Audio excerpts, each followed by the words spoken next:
Hello Plus2 Commerce family, welcome to Tiply and welcome to another video. അപ്പോൾ കുറച്ചായി നമ്മൾ തമ്മിൽ കാണുന്നു അല്ലേ? കുറച്ച് പേർക്കൊക്കെ മിസ്സിനെ അറിയുന്നുണ്ടാവും, കുറേ പേർക്കൊന്നും അറിയുന്നുണ്ടാവില്ല. എൻ്റെ പേര് ആദിത്യ നാന, ട്രിപ്ലൈയിലെ ഇംഗ്ലീഷ് ഫാക്കൽറ്റിയാണ്. അപ്പോൾ നിങ്ങളുടെ സ്കൂളൊക്കെ തുറന്നു, ക്ലാസ്സസ് ഒക്കെ റീസ്റ്റാർട്ട് ചെയ്തു ആൻഡ് നിങ്ങൾ എഗെയിൻ ആ ഒരു ബാക്ക് ടു സ്കൂൾ ലൈഫിലോട്ട് വന്നു അല്ലേ? മാത്രമല്ല നിങ്ങളുടെ സ്കൂളിൽ മിസ്സുമാരാണെന്നെ വിട്ട വേഗത്തിനായിരിക്കും എന്ത് ചെയ്യുന്നുണ്ടാവുക, പോർഷൻസ് ഒക്കെ എടുത്ത് തീർക്കുന്നുണ്ടാവുക. കാരണം എന്താണ്, പറഞ്ഞ് നമ്മളൊന്ന് +2 കാലെടുത്ത് വെച്ചപ്പോഴേക്കും ദേ വരുന്നു എന്ത്, നമ്മുടെ first time exam, Onam exam. ഓഗസ്റ്റിനാണ്. ഓൾറെഡി അക്കാഡമിക് കലണ്ടർ ഒക്കെ റിലീസായി ആൻഡ് എക്സാം ഡേറ്റ്സ് ഒക്കെ ഓൾറെഡി വന്നതാണ് അല്ലേ? അപ്പോൾ മിസ്സുമാരൊക്കെ എന്തായിരിക്കും, ആ ഒരു റഷിലായിരിക്കും, സിലബസ് ഒക്കെ തീർക്കാനുള്ള റഷിലായിരിക്കും, അതിന്റെ കൂടെ പിടിക്കാനുള്ള ഓട്ടത്തിലായിരിക്കും. നിങ്ങളൊന്നും മിസ്സിനറിയാം. അതിനിടയിൽ മിസ് ഒരു കാര്യം ചോദിക്കട്ടെ, എത്ര പേര് ഇംഗ്ലീഷ് എന്ന് പറയുന്ന സബ്ജക്റ്റിനെ ഗൗരവമായി കണ്ട് പഠിക്കാൻ തുടങ്ങി? എത്ര പേര് സ്റ്റാർട്ട് ചെയ്തു? മിസ്സിനറിയാം, നിങ്ങൾ എല്ലാവരും അക്കൗണ്ടൻസിയും എക്കണോമിക്സും ബിസിനസ് സ്റ്റഡീസും കമ്പ്യൂട്ടർ ആപ്ലിക്കേഷൻ ഒക്കെ പഠിക്കുന്നതിന്റെ തിരക്കിലായിരിക്കുമല്ലോ. അവിടെ വലിയ പ്രോബ്ലംസ് ഉണ്ട്, വാസ്റ്റ് ചാപ്റ്ററിന്റെ വലുപ്പമൊക്കെ ഉണ്ട്. നിങ്ങൾ അന്തം വിട്ടിരിക്കുകയായിരിക്കും. കുറേ ഇക്വേഷൻസ് വരുന്നു, തിയറി പാർട്ട് വരുന്നു. അപ്പോൾ എല്ലാം കൂടി എന്താ പറയുക, കാച്ചപ്പ് ചെയ്യാനായിട്ടുള്ള ഒരു ഓട്ടത്തിലായിരിക്കും നിങ്ങളെന്ന് എനിക്കറിയാം. അതിൻ്റെ ഇടയിൽ നിങ്ങൾ അറിഞ്ഞോണ്ടല്ലെങ്കിൽ കൂടി മിസ്സാക്കുന്ന, അല്ലെങ്കിൽ എന്താ പറയുക, ഇഗ്നോർ ചെയ്ത് വിടുന്ന ഒരു സബ്ജക്റ്റ് ആണെന്ത്, ഇംഗ്ലീഷ് എന്ന് പറയുന്നേ. അങ്ങനെ ചെയ്യാൻ പാടുണ്ടോ? ഉണ്ടോ? നമ്മുടെ +2 ഇംഗ്ലീഷ് അത്യാവശ്യം വാസ്റ്റ് ആണ്. ഒരുപാട് ഡിസ്കോഴ്സസ് നമുക്ക് വരുന്നുണ്ട്. അതിൻ്റെയൊക്കെ ഫോർമാറ്റ്സ് പഠിക്കാനുണ്ട്. ഗ്രാമാറ്റിക്കൽ പാർട്ട് ഒരുപാട് വരുന്നുണ്ട്. റിപ്പോർട്ടഡ് സ്പീച്ച് ആയിക്കോട്ടെ, ഇഫ് ക്ലോസ് ആയിക്കോട്ടെ, അങ്ങനെ കുറേ കാര്യങ്ങൾ നമുക്ക് പഠിക്കാനുണ്ട് അല്ലേ? അപ്പോൾ തലേന്നത്തേക്ക് മാറ്റി വെച്ച് കഴിഞ്ഞാൽ നമ്മളായിരിക്കും എന്ത് ചെയ്യുന്നുണ്ടാവുക, പെടാൻ പോകുന്നുണ്ടാവുക. അപ്പോൾ മറ്റ് സബ്ജക്ട്സ് പഠിക്കുന്നതിൻ്റെ തുല്യ പ്രാധാന്യത്തോടു കൂടി തന്നെ നിങ്ങൾ കൈകാര്യം ചെയ്യേണ്ട ഒരു വിഷയമാണെന്ത്, ഇംഗ്ലീഷ് എന്ന് പറയുന്നത്. അപ്പോൾ നിങ്ങളുടെ അക്കാഡമിക്സ് റിലേറ്റഡ് ആയിട്ട് നിങ്ങളുടെ കൂടെ നിൽക്കാനും നിങ്ങളെ കട്ടയ്ക്ക് സപ്പോർട്ട് ചെയ്യാനും നമ്മുടെ ട്രിപ്ലൈയുടെ ഗോദ ബാച്ചിൻ്റെ കൂടെ, അപ്പോൾ ഇംഗ്ലീഷിൻ്റെ കാര്യത്തിലാണെങ്കിലും മിസ് ഉണ്ടാവും കൂടെ. അപ്പോൾ അതിൻ്റെ ആദ്യത്തെ സ്റ്റെപ്പ് എന്ന നിലയ്ക്ക് മിസ് വിചാരിക്കുന്നത് എന്താണെന്ന് വെച്ചാൽ, നമ്മുടെ ഇംഗ്ലീഷിൻ്റെ എല്ലാ ചാപ്റ്റേഴ്സിൻ്റെയും വളരെ ബ്രീഫ് ആയിട്ടുള്ള ഷോർട്ട് സമ്മറീസ് കുറച്ച് എപ്പിസോഡ്സ് ആയിട്ട് നിങ്ങൾക്ക് പ്രൊവൈഡ് ചെയ്യുന്ന കരുതുന്നത്. അപ്പോൾ അതിൻ്റെ ആദ്യത്തെ പടിയെന്നോണാണ് നമ്മുടെ ഫസ്റ്റ് ചാപ്റ്റർ ആയിട്ടുള്ള ദ 3 L's ഓഫ് എംപവർമെന്റിന്റെ ഒരു സമ്മറി ആയിട്ട് മിസ് വന്നിരിക്കുന്നത്. അപ്പോൾ നിങ്ങൾ എന്താ ചെയ്യേണ്ടത്, നമ്മുടെ വീഡിയോസ് കാണുക, കണ്ടിഷ്ടമാകുന്നുണ്ടെങ്കിൽ ലൈക്ക് ചെയ്യുക ആൻഡ് നിങ്ങളുടെ അഭിപ്രായങ്ങൾ കോമൻസ് ആയിട്ട് അറിയിക്കുക. നിങ്ങളുടെ ഫ്രണ്ട്സിന് കൂടി നമ്മുടെ വീഡിയോസ് എന്ത് ചെയ്യുക, ഷെയർ ചെയ്യുക. ഓക്കെ, അപ്പോൾ അധികം ലാഗ് ഇല്ലാതെ നമുക്ക് എന്ത് ചെയ്യാം, നമ്മുടെ ചാപ്റ്ററിലോട്ട് കടക്കാം. നമ്മുടെ ഫസ്റ്റ് യൂണിറ്റിലെ ഫസ്റ്റ് ചാപ്റ്റർ ആണെന്ത്, the 3 L's of empowerment by Christine Lagarde. ഇതൊരു കഥയോ കവിതയോ അല്ല, മറിച്ചൊരു പ്രസംഗമാണെന്നറിയാം അല്ലെ? അപ്പോൾ ഈ പ്രസംഗിക്കുന്ന ആളെ പ്രാസംഗിക അല്ലെങ്കിൽ പ്രാസംഗികൻ എന്ന് നമ്മൾ മലയാളത്തിൽ പറയും അല്ലേ? അപ്പോൾ ഇവിടെ ആരാണ്, ക്രിസ്റ്റീൻ ലഗാർഡിയാണ് നമ്മുടെ പ്രാസംഗിക എന്ന് പറയുന്നത്. ഇംഗ്ലീഷിൽ എന്താ പറയാ, ഒറേറ്റർ എന്നാണ് പറയാ. അപ്പോൾ ദാ നമുക്ക് ചാപ്റ്ററിലോട്ട് കടക്കുന്നതിന് മുൻപ് ഒറേറ്ററിനെ പറ്റി 2-3 കാര്യങ്ങൾ നോക്കിയിട്ട് പോവാം. ഓക്കെ, നിങ്ങളുടെ എക്സാമിന് ഇത് ഉപകരിക്കും, ഓർത്ത് വെക്കാം കേട്ടോ. ദാ ക്രിസ്റ്റീൻ ലഗാർഡി, മിസ് എന്ത് ചെയ്യാം, കീ പോയിന്റ്സ് മാത്രം ഇങ്ങനെ റെഡ് കൊണ്ട് അണ്ടർലൈൻ ചെയ്ത് പോവാം കേട്ടോ. നോക്കാം. ദാ Christine Lagarde, she is a French politician and lawyer. ആരാണ് അവർ ബൈ പ്രൊഫഷൻ? ഫ്രാൻസിലാണ് ജനിച്ചത് കേട്ടോ. അപ്പോൾ ഫ്രഞ്ച് രാഷ്ട്രീയ പ്രവർത്തകയും ലോയറുമായിട്ടുള്ളൊരു വ്യക്തിയാണ് ആര്, ക്രിസ്റ്റീൻ ലഗാർഡി. ഈ കാണുന്ന പോലെ എന്താ പറയുക, കാണുമ്പോൾ ഒരു പാവൊക്കെ തോന്നും അല്ലേ? പക്ഷെ എന്താ, പുലിയാണ്, പുപ്പുലിയാണ്. നോക്കിയാലോ. ദാ she is the first woman to become the finance minister of a G8 economy and to head IMF.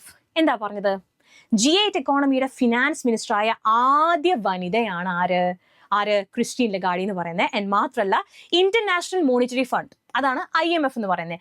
IMFന്റെ ഹെഡായിട്ടും കൂടി പ്രവർത്തിച്ചിട്ടുള്ള വനിതയാണ് ആര്, ക്രിസ്റ്റീൻ ലഗാർഡി എന്ന് പറയുന്നത്. And this speech was delivered at the national democratic institute, Washington DC on 19th May 2014. അപ്പൊ ഇതറിയാലോ, Christine Lagarde deliver ചെയ്തിട്ടുള്ള ഒരു speech ആണെന്ത്, the 3 L's of empowerment അല്ലേ? അപ്പോൾ ഇത് എവിടെ വെച്ചാണ് അവർ ഡെലിവർ ചെയ്യുന്നത്, വാഷിംഗ്ടൺ DC അമേരിക്കയിലെ വാഷിംഗ്ടൺ DC നാഷണൽ ഡെമോക്രാറ്റിക് ഇൻസ്റ്റിറ്റ്യൂട്ടിൽ വെച്ചിട്ട് 2014 May 19 ക്രിസ്റ്റീൻ ലഗാർഡി ഡെലിവർ ചെയ്ത സ്പീച്ച് ആണെന്ത്, the 3 L's of empowerment. Set ആണല്ലോ, ഓക്കെ ആണല്ലോ. അപ്പോൾ ഇത്രയും സെറ്റ് ആണെന്നുണ്ടെങ്കിൽ നമുക്കിനി പയ്യൻ എന്ത് ചെയ്യാം, ചാപ്റ്ററിലോട്ട് കടക്കാം. മിസ് ഇവിടെ എല്ലാ കാര്യങ്ങളൊന്നും കൊടുത്തിട്ടില്ല, നിങ്ങൾ ശ്രദ്ധിക്കേണ്ട മേജർ ആയിട്ടുള്ള കുറച്ച് പോയിന്റ്സ് മാത്രമേ കൊടുത്തിട്ടുള്ളൂ. ഓക്കെ, ദാ അത് തുടക്കം നോക്കുകയാണെന്നുണ്ടെങ്കിൽ നിങ്ങളുടെ ടെക്സ്റ്റ് ബുക്കിൽ റീഡ് ആൻഡ് റിഫ്ലക്ട് എന്ന് പറഞ്ഞൊരു പോർഷൻ ഉണ്ട്. നമ്മുടെ ചാപ്റ്റർ തുടങ്ങുന്നതിന് ഏറ്റവും മുകളിലായിട്ട് കാണാൻ പറ്റും. അപ്പോൾ അവിടെ കൊടുത്തിരിക്കുന്ന അതേ സെന്റൻസസ് ആണ് മിസ് ഇവിടെ കോട്ട് ചെയ്തിരിക്കുന്നത്. നോക്കിയാലോ. ദാ emancipation and empowerment of women is of prime importance in every society. എന്താ പറഞ്ഞ വാക്കിന്റെ അർത്ഥം, ഇമാൻസിപ്പേഷൻ ആൻഡ് എംപവർമെന്റ്. എംപവർമെന്റ് നമുക്കറിയാം, ശാക്തീകരണം അല്ലേ? എന്താണ് ഇമാൻസിപ്പേഷൻ എന്ന് പറഞ്ഞാൽ, വിമോചനം എന്നാണ് അർത്ഥം വരുന്നത്. ഇമാൻസിപ്പേഷൻ എന്താണ്, വിമോചനം. അപ്പൊ എന്താ സെന്റൻസിന്റെ അർത്ഥം എന്താ, ഏതൊരു സൊസൈറ്റിയിലെയും ഏതൊരു സമൂഹത്തിലെയും ഏറ്റവും പ്രാധാന്യം അർഹിക്കുന്ന വിഷയം എന്ന് പറയുന്നത് എന്താണ്, സ്ത്രീ ശാക്തീകരണവും സ്ത്രീ വിമോചനവുമാണ്. എന്താണ് ഈ സ്ത്രീ ശാക്തീകരണം, നമ്മൾ താഴെ നോക്കൂട്ടോ.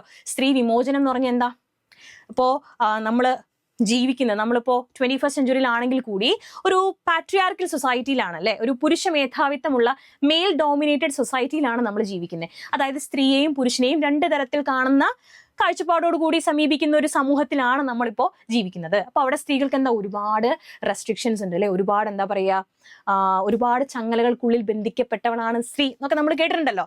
അതാണെന്ത് ഇമാൻസിപ്പേഷൻ എന്ന് പറയുന്നത്. അതായത് അത്തരം ചങ്ങലകളിൽ നിന്നൊക്കെ അവരെ മോചിപ്പിക്കുക, റെസ്ട്രിക്ഷൻസിൽ നിന്നൊക്കെ അവരെ ഫ്രീ ആക്കുക, അതാണ് emancipation. Okay, in our country we have achieved partial success but we still have a long way to go. ഇനി നമ്മുടെ രാജ്യത്തിലോട്ട് വരികയാണെന്നുണ്ടെങ്കിൽ നമ്മൾ ഈ മേഖലയിൽ മുഴുവനായിട്ടും വിജയം കൈവരിച്ചോ? ഇല്ല. ഭാഗികമായി നമ്മൾ വിജയിച്ചെങ്കിലും ഇനിയും ഒരുപാട് ദൂരം നമുക്ക് മുന്നോട്ട് പോകേണ്ടതുണ്ട്. പാർഷ്യൽ എന്ന് പറഞ്ഞാൽ എന്താ? മുഴുവനായിട്ടുമല്ല, ഭാഗികമായി. ഓക്കെ, ഇനി എന്താണ് വിമൻ എംപവർമെന്റ്? ഈ whole speeches about women empowerment അല്ലെ, നമ്മുടെ പേരിൽ തന്നെ എടുത്ത 3 L's ഓഫ് എംപവർമെന്റ്, സ്ത്രീ ശാക്തീകരണത്തിന്റെ 3 Lകൾ എന്തൊക്കെയാണെന്ന് നമ്മൾ പഠിക്കുന്നത് അല്ലെ. നോക്കാം. എന്താ women empowerment means giving women the rights, freedom and power to make decisions about their own lifes independently. അപ്പൊ എന്താണ് ഈ സ്ത്രീ ശാക്തീകരണം എന്ന് പറഞ്ഞാല്? അതായത് സ്ത്രീകൾക്ക് അവരുടെ സ്വന്തം ജീവിതത്തിൽ തീരുമാനങ്ങൾ എടുക്കാനുള്ള അവകാശം കൊടുക്കുന്നതിനെ, അല്ലെങ്കിൽ ആ ഒരു ഫ്രീഡം കൊടുക്കുന്നതിനെ വിളിക്കുന്ന പേരാണെന്ത്? സ്ത്രീ ശാക്തീകരണം എന്ന് പറയുന്നേ. മനസ്സിലായോ? ഓക്കെ അല്ലേ? ഇനി അഡീഷണലി മിസ് ഒരു കാര്യം കൂടെ കൊടുത്തിട്ടുണ്ട്. It also involves ensuring that women enjoy the same opportunities and equality as men in areas such as education, employment, leadership positions, equal pay and respect. എന്താ പറഞ്ഞതിന്റെ അർത്ഥം? അതായത് സമൂഹത്തില് പുരുഷന്മാർക്ക് ലഭിക്കുന്ന എല്ലാ സ്വാതന്ത്ര്യങ്ങളും, ഓക്കെ, പുരുഷന്മാർക്ക് ലഭിക്കുന്ന എല്ലാ പ്രിവിലേജസും സ്ത്രീകൾക്കും കൂടി കൊടുക്കുക. നോക്കുക, പുരുഷന്മാരുടേതുപോലെ അവർക്ക് ലഭിക്കുന്ന പോലെ തന്നെ ക്വാളിറ്റി എഡ്യൂക്കേഷൻ ആർക്ക് പ്രൊവൈഡ് ചെയ്യാം? സ്ത്രീകൾക്ക്. ഈ ഈക്വൽ പേ കൊടുക്കുക, ലീഡർഷിപ്പ് പൊസിഷൻസ്, തൊഴിലവസരങ്ങൾ എല്ലാം എന്താ പറയാ, എല്ലാത്തിലും സമത്വം കൊണ്ടുവരിക. സ്ത്രീയും പുരുഷനും ഈക്വൽ ആണെന്നുള്ളൊരു ആ ഒരു കോൺസെപ്റ്റിനെയാണ് നമ്മൾ പൊതുവെ എന്തെന്ന് വിളിക്കുന്നത്? വിമൻ എംപവർമെന്റ് എന്ന് വിളിക്കുന്നത്. മനസ്സിലായോ? അതായത് പുരുഷന്മാരുടേത് പോലെ തന്നെ സ്ത്രീകളെയും കൂടി കൺസിഡർ ചെയ്യുക എന്നുള്ളൊരു ആ ഒരു ഐഡിയോളജിയാണ്. സെറ്റ് ആണല്ലോ? ഇനി നമ്മൾ ചാപ്റ്ററിലോട്ട് കടക്കാണ്. ഇവിടെ ക്രിസ്റ്റ്യൻ ലഗാർഡി ഉന്നയിക്കുന്ന, നമ്മളോട് ആവശ്യപ്പെടും, നമ്മളോട് ചിന്തിക്കാൻ തോട്ട് പ്രൊവോക്കിംഗ് ആയിട്ടുള്ള ഒരു കാര്യം പറഞ്ഞുകൊണ്ടാണ് അവരെന്ത് ചെയ്യുന്നത്? അവരുടെ സ്പീച്ച് സ്റ്റാർട്ട് ചെയ്യുന്നത്. എന്താണെന്ന് നോക്കിയാലോ? Economic role of women is the most important challenge. അപ്പൊ അവർ പറയുന്നുണ്ട്, നമ്മുടെ ഈവൻ ദോ നമ്മൾ 21ാം നൂറ്റാണ്ടിലാണ് ജീവിക്കുന്നതെങ്കിലും, ഓക്കെ, ഇപ്പൊ 21st സെഞ്ചുറിയിൽ ഒരുപാട് ചാലഞ്ചസ് ഉണ്ട്. പുതിയ രീതിയിലുള്ള ചിന്താഗതി ആവശ്യപ്പെടുന്ന ഒരുപാട് വെല്ലുവിളികൾ 21st സെഞ്ചുറിയിൽ ഉണ്ടെങ്കിലും അവയിൽ ഏറ്റവും പ്രാധാന്യം അർഹിക്കുന്ന ഒരു വെല്ലുവിളി എന്ന് പറഞ്ഞാൽ എന്താ? The economic role of women is the most important challenge. സാമ്പത്തിക മേഖലയിൽ സ്ത്രീകളുടെ പങ്കാളിത്തത്തെ പറ്റി അതായിരിക്കണം നമ്മൾ ഏറ്റവും പ്രൈം ഇമ്പോർട്ടൻസിൽ ചർച്ച ചെയ്യപ്പെടേണ്ട ഒരു വിഷയം എന്ന് പറയുന്നത്. ഓക്കെ, എക്കണോമിക് മേഖല, സാമ്പത്തിക മേഖലയിൽ സ്ത്രീകളുടെ പങ്കാളിത്തത്തെ പറ്റി, അല്ലെങ്കിൽ സ്ത്രീകളുടെ റോളിനെ പറ്റി. ഓക്കെ ആണോ? Women today are blocked from contributing their true potential. അവർ തന്നെ പറയുന്നുണ്ട്, ലോകത്തിന്റെ മൊത്തം പോപ്പുലേഷൻ എടുത്ത് നോക്കുകയാണെന്നുണ്ടെങ്കിൽ 50% പുരുഷന്മാരും 50% സ്ത്രീകളുമാണ്. ഓക്കെ, ടോട്ടൽ പോപ്പുലേഷൻ കൺസിഡർ ചെയ്യുമ്പോൾ 50% മെന്നാണ്, 50% എന്താ? സ്ത്രീകളാണ് അല്ലെ. പക്ഷേ മൊത്തം പെർ ക്യാപിറ്റ ഇൻകത്തിലേക്കുള്ള കോൺട്രിബ്യൂഷൻ, അല്ലെങ്കിൽ എന്താ പറയാ, ടോട്ടൽ ഇൻകം, അല്ലെങ്കിൽ എന്താ പറയാ, നമ്മൾ ആ ഒരു എക്കണോമിക് കോൺട്രിബ്യൂഷൻ കാൽക്കുലേറ്റ് ചെയ്യുമ്പോൾ അവിടെ അതിലും താഴെ മാത്രമാണ് ആരുടെ സൈഡിൽ നിന്ന് കോൺട്രിബ്യൂഷൻ ആയിട്ട് വരുന്നത്. 50%-ലും വളരെ കുറവാണ് സ്ത്രീകളുടെ ഭാഗത്ത് നിന്നും കോൺട്രിബ്യൂഷൻസ് ഉണ്ടാവുന്നത്. അതിന് കാരണം എന്താ? ഇതാണ് കാരണം. Women today are blocked from contributing their true potential. എന്താ? സ്ത്രീകളെ അവരുടെ യഥാർത്ഥ പൊട്ടൻഷ്യൽ എന്ന് പറഞ്ഞാൽ എന്താ? കഴിവ് അല്ലെ. ആ കഴിവുകൾ പ്രദർശിപ്പിക്കുന്നതിൽ നിന്നും, അത് എക്സിബിറ്റ് ചെയ്യുന്നതിൽ നിന്നും അവരെന്താ? ബ്ലോക്ക്ഡ് ആണ്. കാരണം എന്താ? ഈ പാട്രിയാർക്കൽ സൊസൈറ്റിയുടെ ക്ലച്ചസിൽ അകപ്പെട്ടിരിക്കുകയാണ് ആര്? സ്ത്രീകൾ എന്ന് പറയുന്നത്. അവരെപ്പോഴും എന്താ ചെയ്യുന്നത്? മുന്നോട്ട് വരാൻ ശ്രമിക്കുന്ന സ്ത്രീകളെ പിന്നോട്ട് വലിക്കുകയാണ് ആര് ചെയ്യുന്നത്? പാട്രിയാർക്കൽ സൊസൈറ്റി ചെയ്യുന്നത്. അതാണ് പറയുന്നത്, women today are blocked from contributing their true potential. അവരുടെ യഥാർത്ഥ കഴിവുകൾ പുറത്ത് പ്രദർശിപ്പിക്കാൻ, അല്ലെങ്കിൽ എന്താ പറയുക, യൂസ് ചെയ്യുന്നതിൽ നിന്നും അവരെന്താണ്? ബ്ലോക്ക്ഡ് ആണെന്നാണ് പറയുന്നത്. In some countries per capita income lack significantly because women are denied equal opportunities. എന്നിട്ട് അവർ അതിനെ സ്റ്റാറ്റിസ്റ്റിക്കലി അവർ കുറച്ച് ഡീറ്റെയിൽസും കാര്യങ്ങളും പറയുന്നുണ്ട്. എന്താ പറയുന്നത്? നമ്മൾ മൊത്തം കണക്കെടുത്ത് നോക്കുകയാണെങ്കിൽ ചില രാജ്യങ്ങളിൽ പെർ ക്യാപിറ്റ ഇൻകം, അതായത് പ്രതിശീർഷ വരുമാനം വളരെ കുറവാണ്. കാരണം എന്താ? Women are denied equal opportunities. ഈ ഒരു കാരണം കൊണ്ട്, സ്ത്രീകൾക്ക് തുല്യ അവസരം കൊടുക്കാത്തത് കൊണ്ട് ചില രാജ്യങ്ങളിൽ പ്രതിശീർഷ വരുമാനം എന്താണ്? ഗണ്യമായ രീതിയിൽ കുറഞ്ഞിരിക്കുകയാണ്. എന്താ പ്രതിശീർഷ വരുമാനം എന്ന് പറഞ്ഞാൽ എന്താ? ഇപ്പോൾ ഒരു ഏരിയ എടുക്കാന്നുണ്ടെങ്കിൽ, ഇപ്പോൾ എന്താ പറയാ, 100 ആളുകളുണ്ടെന്ന് വിചാരിക്കുക. അതിൽ 50%, 50 പേര് പുരുഷന്മാരും 50 പേര് സ്ത്രീകളാണെന്ന് വിചാരിക്കുക. അപ്പൊ നമ്മൾ ഈ എന്താ പറയുക പെർ ക്യാപിറ്റ ഇൻകം കാൽക്കുലേറ്റ് ചെയ്യുമ്പോൾ total income by total population ആണ് നമ്മൾ എടുക്കുക. അപ്പൊ അതില് പുരുഷന്മാർക്ക് മാത്രം വരുമാനമുണ്ട്, അവർ മാത്രം ജോലിക്ക് പോകുന്നുണ്ട്, ബാക്കി സ്ത്രീകൾ എന്ത് ചെയ്യുന്നില്ല, ജോലിക്ക് പോകാനായിട്ട് പുരുഷന്മാർ സമ്മതിക്കുന്നില്ലാത്തൊരവസ്ഥ. പക്ഷേ ഈ പെർ ക്യാപിറ്റ ഇൻകം കൺസിഡർ ചെയ്യുമ്പോൾ നമ്മൾ എന്താ ചെയ്യുക, ടോട്ടൽ പോപ്പുലേഷൻ നമ്മൾ എടുക്കുന്നുണ്ടല്ലോ, അതില് പുരുഷന്മാർ മാത്രം എന്ത് ചെയ്യുന്നുള്ളൂ, ജോലിക്ക് പോകുന്നുള്ളൂ. സ്ത്രീകളുടെ ഭാഗത്ത് നിന്ന് എക്കണോമിക്കലി ഒരു രീതിയിലുള്ള കോൺട്രിബ്യൂഷൻസ് ഇല്ലാതെ വരുമ്പോൾ സ്വാഭാവികമായിട്ട് അവിടെ എന്തുണ്ടാവും, നമുക്ക് ലഭിക്കുന്ന ഇൻകത്തിന് അവിടെ എന്തുണ്ടാവും, വളരെ വലിയ രീതിയിലുള്ള കുറവുണ്ടാവും അല്ലെ. അപ്പോൾ ഈ ഒരു സാഹചര്യം മാറ്റിക്കൊണ്ടുവരാൻ വേണ്ടി, ഈ ഒരു അവസ്ഥ നമ്മുടെ സമൂഹത്തിൽ നിന്ന് മാറ്റിക്കൊണ്ടുവരാൻ വേണ്ടി സ്ത്രീ ശാക്തീകരണത്തിന് പറ്റിയ 3 എല്ലുകളാണ് ഇവിടെ ക്രിസ്റ്റീൻ ലഗാർഡ് ഇനി പറയാനായിട്ട് പോകുന്നത്. സെറ്റാണോ? ഏതൊക്കെയാണ് ആ 3 അല്ല 3 Ls ഏതൊക്കെയാ? ഏത് ഉറക്കത്തിൽ വന്ന് ചോദിച്ചാലും നിങ്ങൾ പറയേണ്ട സാധനമാണ് എന്ത്? Learning, labour, leadership. These are the 3 Ls. 3 Ls അല്ലേ? ഏതൊക്കെയാ? Learning, labour, leadership. എന്താ ലേണിംഗ് എന്ന് പറഞ്ഞാൽ വിദ്യാഭ്യാസം, ലേബർ എന്ന് പറഞ്ഞാൽ എന്താണ്, ജോലി അല്ലെങ്കിൽ അധ്വാനം, ലീഡർഷിപ്പ് എന്ന് പറഞ്ഞാൽ എന്താണ്, നേതൃത്വ പാഠവും. അപ്പൊ ഈ 3 കാര്യങ്ങളാണ് ക്രിസ്റ്റീൻ ലഗാർഡ് അഡ്വക്കേറ്റ് ചെയ്യുന്ന 3 Ls. നമ്മുടെ ടൈറ്റിൽ ഓർമ്മയുണ്ടല്ലോ, ദ 3 Ls ഓഫ് എംപവർമെന്റ്. അപ്പൊ ഈ 3 Lസിലൂടെ നമ്മുടെ സമൂഹത്തിലെ സ്ത്രീ ശാക്തീകരണം സാധ്യമാക്കാൻ പറ്റുമെന്നാണ് ആര് പറയുന്നത്? ക്രിസ്റ്റീൻ ലഗാർഡ് പറയുന്നത്. ഓക്കെ, അപ്പോൾ ഈ 3 Lസിലൂടെ നമ്മുടെ സമൂഹത്തിലെ സ്ത്രീ ശാക്തീകരണം സാധ്യമാക്കാമെന്നാണ് ആര് പറയുന്നത്? ക്രിസ്റ്റീൻ ലഗാർഡ് പറയുന്നത്. ഇനി നമുക്ക് ഓരോന്നിനെയും ഈ ലേണിംഗ്, ലേബർ, ലീഡർഷിപ്പ് എന്തൊക്കെയാണെന്ന് ഡീറ്റെയിൽ ആയിട്ട് നോക്കാം. അതിന്റെ ആദ്യ പടിയെന്ന് പറഞ്ഞാൽ ലേണിംഗ് ആണ്. ഏറ്റവും ഇമ്പോർട്ടന്റ് ആയിട്ടുള്ള കാര്യം വിദ്യാഭ്യാസം അല്ലെ. Education is A foundation upon which any change is build അല്ലെ. ഏതൊരു മാറ്റത്തിന്റെയും തുടക്കം എന്ന് പറയുന്നത് എന്താണ്? എഡ്യൂക്കേഷൻ ആണ്. അടിത്തറ എന്ന് പറയുന്നത് എന്താണ്? എഡ്യൂക്കേഷൻ ആണ്.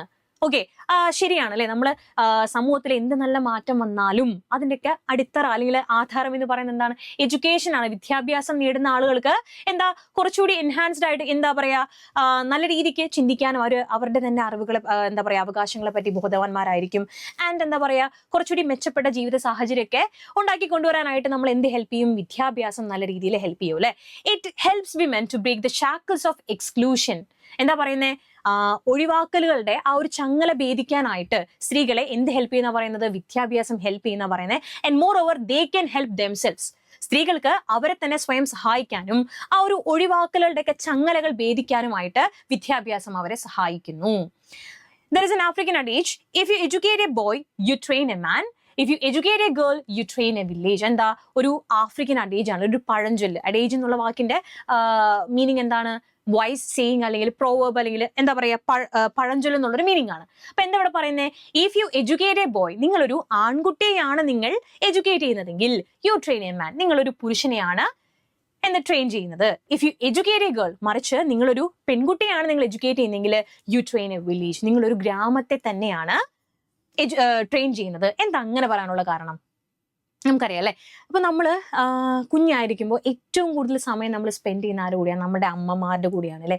ഏറ്റവും നമ്മുടെ സ്കൂൾ എന്ന് പറയുന്നത്, നമ്മുടെ പ്രൈമറി സ്കൂൾ എന്ന് പറയുന്നത് എന്താ? നമ്മളുടെ കുടുംബമായിരിക്കും, നമ്മുടെ അച്ഛനും അമ്മയായിരിക്കും നമ്മുടെ ടീച്ചേഴ്സ് അല്ലെ. അപ്പോൾ സ്ത്രീയെ അല്ലെങ്കിൽ ഒരു പെൺകുട്ടിയെ നിങ്ങൾ എഡ്യൂക്കേറ്റ് ചെയ്യാന്നുണ്ടെങ്കിൽ അതിന്റെ ആ ഒരു ഗുണം അവളുടെ മക്കളെ അവൾ എന്ത് ചെയ്യും? പഠിപ്പിക്കും. ആൻഡ് മോറോവർ അങ്ങനെ സ്പ്രെഡ് ആയ എന്താ ഒരു സമൂഹത്തിനെ തന്നെ മാറ്റിമറിക്കാൻ കഴിവുള്ളവളാണ് എന്താ സ്ത്രീ എന്ന് പറയുന്നത്. അപ്പോ എന്താ പറയാ ക്രിസ്റ്റീൻ ലഗാർഡ് എന്താ അഡ്വക്കേറ്റ് ചെയ്യുന്നത്? ഏറ്റവും പ്രാധാന്യം അർഹിക്കുന്ന അതിൽ ഒന്നാമത്തെ എൽ എന്ന് പറയുന്നത് എന്താണ്? ലേണിംഗ് ആണെന്നാണ് ക്രിസ്റ്റീൻ ലഗാർഡ് നമ്മളോട് അഭിപ്രായപ്പെടുന്നത്. ഓക്കെ, അപ്പോൾ ലേണിംഗ് കഴിഞ്ഞു. നെക്സ്റ്റ് എല്ലാണെന്ത്? ലേബർ എന്ന് പറയുന്നത്. Labour facilitates women to flourish and achieve their true potential. അതായത് സ്ത്രീകൾക്ക് അഭിവൃദ്ധി പ്രാപിക്കാനും അതുപോലെ തന്നെ അവരുടെ യഥാർത്ഥ കഴിവുകൾ ഷോക്കേസ് ചെയ്യാനും അവസരമൊരുക്കുന്ന ഒരു കാര്യമാണെന്ത്? ലേബർ എന്ന് പറയുന്നത് അല്ലെ. But they are stuck in low paying, low status, low security jobs. Even though സ്ത്രീകള് വർക്ക് ഫോഴ്സിലോട്ട് ഇറങ്ങിയാലും ജോലിക്കായി പോയാലും അവിടെ കാത്തിരിക്കുന്ന എന്താണ്? ലോ പേയിങ് ആയിട്ടുള്ള, അതായത് കുറഞ്ഞ വേതനത്തിന്, ലോ സ്റ്റാറ്റസ്, അതായത് പുരുഷനും സ്ത്രീയും ഒരേ ക്വാളിഫിക്കേഷൻസോട് കൂടി ഒരേ ഇടത്ത് ഒരേ പൊസിഷനിൽ വർക്ക് ചെയ്യുകയാണെങ്കിലും അവിടെ എന്താണ്? ഒരു രണ്ടാം സ്ഥാനമാണ് ആർക്ക് കൊടുക്കുന്നത്? സ്ത്രീകൾക്ക് കൊടുക്കുന്നത് അല്ലെ. അതാണ് ലോ സ്റ്റാറ്റസ് എന്ന് പറയുന്നത്. ആൻഡ് ലോ സെക്യൂരിറ്റി ജോബ്സ്, എന്താ? ഒരു സെക്യൂരിറ്റി ഇല്ലാത്ത, ഇപ്പൊ വേണമെങ്കിലും ഇപ്പോ ഏറെക്കുറെ അങ്ങനെ അവസ്ഥകളൊക്കെ മാറിയിട്ടുണ്ടെങ്കിലും എന്താണ് കമ്പാരിറ്റീവ്ലി എപ്പോഴും നോക്കുകയാണെന്നുണ്ടെങ്കിൽ എന്താണ് ആ ഒരു ആൺപെൺ വേർതിരിവ് എപ്പോഴും എവിടെ എല്ലായിടത്തും ഉണ്ട് അല്ലെ. അതാണ് ഈ പറയുന്നത്. അപ്പോൾ they are stuck in low paying, low status and low security jobs. അവർ basic no must be equal pay for equal work. അപ്പൊ എന്താ നമ്മുടെ ബേസിക് നോം എന്തായിരിക്കണം? തുല്യ ജോലിക്ക് തുല്യ വേതനം. അതായത് ഇപ്പോൾ ഒരേ ക്വാളിഫിക്കേഷൻസോട് കൂടിയിട്ട് ഒരു സ്ത്രീയും പുരുഷനും ഒരേ ജോലി ചെയ്യുകയാണെന്നുണ്ടെങ്കിൽ പുരുഷന് വേതനം കൂടുതലും സ്ത്രീക്ക് അതിനേക്കാൾ കുറവും കൊടുക്കുന്നത് ശരിയാണോ? അല്ല. അപ്പൊ നമ്മുടെ ബേസിക് നോം എന്തായിരിക്കണം? തുല്യ ജോലിക്ക് തുല്യ വേതനം എന്നുള്ളതായിരിക്കണം നമ്മളുടെ ഫസ്റ്റ് പ്രയോറിറ്റി. നോക്കാം. Removing gender gaps would boost per capita income. അപ്പൊ എന്താ ഈ ജോലി സ്ഥലത്തുള്ള ഈ ജെൻഡർ ഗ്യാപ്പ്, ആൺപെൺ വേർതിരിവ് നമ്മൾ മാറ്റുകയാണെന്നുണ്ടെങ്കിൽ നമ്മുടെ പെർ ക്യാപിറ്റ നേരത്തെ നമ്മൾ പറഞ്ഞു നിർത്തിയ പ്രതിശീർഷ വരുമാനത്തിൽ ഗണ്യമായ കുതിപ്പുണ്ടാവുമെന്നാണ് ആര് വാദിക്കുന്നത്? ക്രിസ്റ്റ്യൻ ലഗാർഡി പറയുന്നത്. Need to reform property and inheritance law. അതിന്റെ ആദ്യ പടിയെന്നോണം നമ്മൾ എന്താ മാറ്റണ്ടേ? നമ്മുടെ നാട്ടിലെ നിയമങ്ങൾ മാറ്റണം, അല്ലെ? ലോസ് എല്ലാം നമ്മൾ റീഫോം ചെയ്യണം, അല്ലെ? ഇവിടെ അവർ പെർട്ടിക്കുലർലി എടുത്തു പറയുന്ന 2 ലോസ് ഏതൊക്കെയാണ്? Property and inheritance laws. അതായത് ഇപ്പൊ നമ്മൾ ഹിസ്റ്ററിയിലൊക്കെ പഠിച്ചിട്ടുണ്ട് പണ്ട്, അല്ലെ? ഈ അച്ഛൻ്റെയൊക്കെ സ്വത്ത് കൈമാറുന്നതിൽ സ്ത്രീകൾക്ക് ഒരു ഒരു ഇമ്പോർട്ടൻസും കൊടുത്തിരുന്നില്ല. അതായത് പെൺമക്കളാണെന്നുണ്ടെങ്കിൽ അവർക്ക് ഒരു റൈറ്റ്സോ കാര്യങ്ങളൊന്നും ഉണ്ടായിരുന്നില്ല. അങ്ങനെയൊക്കെ ഒരു അവസ്ഥയിലൂടെയാണ് നമ്മൾ കടന്നു വന്നിട്ടുള്ളത്. അപ്പോൾ അങ്ങനെയുള്ള നിയമങ്ങളെല്ലാം ഇവിടെ നിന്ന് മാറണം. സ്ത്രീകൾക്ക് അനുകൂലമായി തന്നെ ഇതെല്ലാം വരണമെന്നാണ് ക്രിസ്റ്റ്യൻ ലഗാർഡി അഡ്വക്കേറ്റ് ചെയ്യുന്നത്. Should promote women's health and education. Moreover പിന്നെ എന്തുകൂടി വേണം? സ്ത്രീകളുടെ വിദ്യാഭ്യാസത്തിനും അവരുടെ ആരോഗ്യത്തിനും കൂടുതൽ ഇമ്പോർട്ടൻസ് കൊടുക്കണം, അല്ലെ? Should provide access to credit so that they can achieve greater economic independence. അത് വളരെ ഇമ്പോർട്ടൻ്റ് ആയിട്ടുള്ള ഒരു പോയിന്റ് ആണ്. കാരണം എന്താ? ക്രെഡിറ്റ്, വായ്പാ സൗകര്യങ്ങൾ, ലോൺ പോലുള്ള സൗകര്യങ്ങൾ സ്ത്രീകൾക്ക്, പെർട്ടിക്കുലർലി സ്ത്രീകൾക്ക് കൊടുക്കണമെന്നാണ് ക്രിസ്റ്റ്യൻ ലഗാർഡി പറയുന്നത്. കാരണം എന്താ? ഒരുപാട് ഇന്നോവേറ്റീവ് ആയിട്ടുള്ള ചിന്താഗതി വെച്ച് പുലർത്തുന്ന, അല്ലെങ്കിൽ ഒരുപാട് വെറൈറ്റി ആയിട്ടുള്ള നൂതന ചിന്തകളൊക്കെ കൊണ്ടു നടക്കുന്ന ഒരുപാട് സ്ത്രീകൾ ഉണ്ടായിരിക്കും. അപ്പൊ അവരൊക്കെ മുന്നോട്ട് വരുന്നതിൽ നിന്ന് പിന്നോട്ട് വലിക്കുന്ന ഒരു കാര്യം എന്താ? ഫിനാൻഷ്യൽ ഒരു സ്ട്രഗിൾ തന്നെയാണ്. സാമ്പത്തികമായിട്ട് അവരുടെ കയ്യിൽ പൈസ ഇല്ലാത്തത് കൊണ്ടാണ് ഈ ബിസിനസ് കാര്യങ്ങളിൽ നിന്നൊക്കെ സ്ത്രീകളുടെ സാന്നിധ്യം എന്താ വളരെയധികം കുറയുന്നുണ്ട്, അല്ലെ? അപ്പോൾ അങ്ങനെ അവർക്ക് ചിറക് വിടർത്താനായിട്ട്, അല്ലെങ്കിൽ എന്താ പറയുക, അവർക്ക് മുന്നോട്ട് വരാനായിട്ട് ലോൺ ഫെസിലിറ്റി അല്ലെങ്കിൽ ക്രെഡിറ്റിന്റെ ആക്സസ് കൂടി സ്ത്രീകൾക്ക് കൊടുക്കണമെന്നാണ് ക്രിസ്റ്റ്യൻ ലഗാർഡി പറയുന്നത്. ആൻഡ് ലാസ്റ്റ് പോയിന്റ് ആണ് എന്താ? Leadership. Leadership enables women to rise and fulfil their innate abilities and talents. എന്താ? അവരുടെ ടാലൻസും അതുപോലെ തന്നെ ഇന്നേറ്റ് എന്ന് പറഞ്ഞാൽ എന്താ? അന്തർലീനമായിട്ടുള്ള അവരുടെ ഉള്ളിലുള്ള കഴിവുകളൊക്കെ എന്താ പറയാ, പുരുഷന്മാർക്ക് സമാനമായി തന്നെ സ്ത്രീകൾക്ക് എന്ത് ചെയ്യാൻ പറ്റും? നല്ല നല്ല പൊസിഷനിൽ ലീഡർഷിപ്പ് റോൾസിൽ ഇരിക്കാൻ പറ്റുമെന്നാണ് ആര് പറയുന്നത്? ക്രിസ്റ്റ്യൻ ലഗാർഡി പറയുന്നത്. Women can be good leaders. സ്ത്രീകൾക്കും പുരുഷന്മാരെ പോലെ തന്നെ നല്ല ലീഡേഴ്സ് ആവാനായിട്ടുള്ള എല്ലാവിധ ക്വാളിറ്റീസും ഇന്നേറ്റ് എബിലിറ്റീസും ഉണ്ട്. They can make proper decisions based on inclusion and compassion. അപ്പൊ അവരൊരു തീരുമാനം എടുക്കുകയാണെന്നുണ്ടെങ്കിൽ, അവരൊരു അഭിപ്രായ രൂപീകരണം നടത്തുന്ന സമയത്ത് ചുറ്റുമുള്ളവരെ കൂടി, ഇൻക്ലൂഷൻ എന്ന് പറഞ്ഞാൽ എന്താ? നേരത്തെ പറഞ്ഞ എക്സ്ക്ലൂഷന്റെ ഓപ്പോസിറ്റ് ആണ്, അല്ലെ? ഉൾപ്പെടുത്തുക. ചുറ്റുമുള്ളവരെ കൂടി പരിഗണിച്ചുകൊണ്ട് കമ്പാഷനേറ്റ് ആയിട്ട്, അനുകമ്പയോട് കൂടിയൊക്കെ ആയിരിക്കും സ്ത്രീകൾ എന്ത് ചെയ്യുന്നുണ്ടാവുക? ചിന്തിക്കുന്നുണ്ടാവുക, അവർ പ്രവർത്തിക്കുന്നുണ്ടാവുക. Women should be ready to dare the difference and should be ready to take risk. And lastly നമ്മുടെ ക്രിസ്റ്റ്യൻ ലഗാർഡി പറയാണ്, വിദ്യാഭ്യാസം കാര്യങ്ങളൊക്കെ സ്ത്രീകൾക്കുണ്ടെങ്കിൽ കൂടി അവർക്ക് കോൺഫിഡൻസ് ഇല്ലായ്മയുണ്ട്, കോൺഫിഡൻസ് ഇല്ലാത്തൊരവസ്ഥയുണ്ട്, അല്ലെ? അതിൽ നിന്നൊക്കെ സ്ത്രീകൾ എന്ത് ചെയ്യണം? മാറണം, മുന്നോട്ട് വരണം. They should be ready to take risk. ജീവിതത്തിലെ റിസ്ക് എടുക്കാനായിട്ട് അവരെന്താവണം? തയ്യാറാവണം എന്ന് പറയുന്നുണ്ട്. And they should be ready to dare the differences. Okay, the entire world can reap the benefit of women empowerment. അപ്പോൾ സ്ത്രീ ശാക്തീകരണത്തിന്റെ ബെനിഫിറ്റ് സ്ത്രീകൾക്ക് മാത്രമാണോ? അല്ല, എൻറ്റയർ വേൾഡ്, എന്താ? ലോകത്തിന് മുഴുവനായിട്ടും അതിന്റെ നേട്ടം കൊയ്യാൻ സാധിക്കുമെന്നാണ് ആര് പറയുന്നത്? ക്രിസ്റ്റ്യൻ ലഗാർഡി പറയുന്നത്. അപ്പോൾ ഇതാണ് എന്ത്? നമ്മുടെ വിമൻ എംപവർമെന്റിന്റെ 3 Ls എന്ന് പറയുന്നത്. Learning, labour, leadership. ഓക്കെ ആണല്ലോ? സെറ്റ് ആണല്ലോ? അപ്പോൾ ഈ പറഞ്ഞ പോയിന്റ്സ്, ഇപ്പൊ ഈ പറഞ്ഞ ലേണിംഗ് ആയിക്കോട്ടെ, ലീഡർഷിപ്പ് ആയിക്കോട്ടെ, അല്ലെങ്കിൽ എന്താ പറയാ, ലേബർ ആയിക്കോട്ടെ, ഇതിൽ മിസ് പറഞ്ഞ പോയിന്റ്സ് ഉണ്ടല്ലോ, അത് നിങ്ങൾ എന്ത് ചെയ്യുക? നല്ലപോലെ മനസ്സിൽ വെക്കുക. നിങ്ങളുടെ വാക്കുകളും കൂടി എക്സ്ട്രാ ആഡ് ആക്കിയിട്ട് എന്ത് ചെയ്യാം? നിങ്ങൾക്ക് ആൻസേഴ്സ് ഫ്രെയിം ചെയ്യാം. അപ്പോൾ ഇവിടെ ഇതൊരു എന്താ പറയുക, സോഷ്യൽ റെലവൻ്റ് ആയിട്ടുള്ള ഒരു ഇഷ്യൂ ആയതുകൊണ്ട്, സാമൂഹ്യ പ്രസക്തിയുള്ള ഒരു വിഷയമായതുകൊണ്ട് open ended questions, general questions ആണ് ഈ ചാപ്റ്ററിൽ നിന്ന് കൂടുതലും വരാറ്. 8 മാർക്കിനൊക്കെ എസ് ആയിരിക്കും വരുന്നുണ്ടാവുക. അപ്പോൾ ഈ കാര്യങ്ങളെല്ലാം ഉൾപ്പെടുത്തിക്കൊണ്ട് നമ്മുടെ ഇന്നത്തെ സമൂഹവുമായി ബന്ധപ്പെടുത്തി നിങ്ങൾ ആൻസർ എഴുതുകയാണെന്നുണ്ടെങ്കിൽ നിങ്ങൾക്ക് എന്തായാലും എന്ത് ചെയ്യാൻ പറ്റും? ഫുൾ മാർക്കും സ്കോർ ചെയ്യാനായിട്ട് പറ്റും. ഓക്കെ ആണല്ലോ? അപ്പോൾ ഇതുപോലെ അടുത്ത ചാപ്റ്ററിന്റെ വീഡിയോ ആയിട്ട് വരുന്നവരെ ബൈ.